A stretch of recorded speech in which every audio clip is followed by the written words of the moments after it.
ৰফিকুল ইছলাম সাহেবে ইমান দেৰি আগতে এটা বৰ আপুনি ডাঙৰ পইণ্ট ক'লে আপুনি কৈ গম পাইছেনে নাই যে আপুনি ক'লে বুলি কথাটো আপুনি এটা ডাঙৰ কথা ক'লে নাগৰিকত্ব সন্মান মূল্যৱান সম্পদ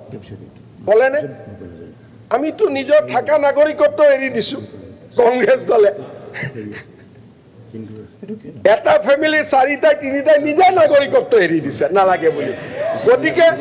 কংগ্ৰেছৰ কাৰণে নাগৰিকত্ব মূল্যৱান সম্পদ হ'বই নোৱাৰে কংগ্ৰেছৰ কাৰণে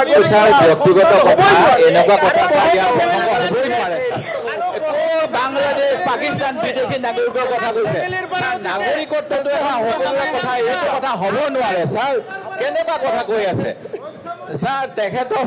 এক আৰু ব্যক্তিগত কথা ইয়াত নকওঁ ছাৰ কিন্তু এনেকুৱা কথা কোৱা উচিত নহয় সদনৰ মৰ্যাদা ৰাখি যিজন মানুহে নিজে ইয়াত ছাৰ ডিফেণ্ড দিব নোৱাৰে এইটো আপুনি জানে ছাৰ এনেকুৱা কথাখিনি ক'বলৈ নিদিব জাকিৰ হুছেইন সিকদাৰ ডাঙৰীয়া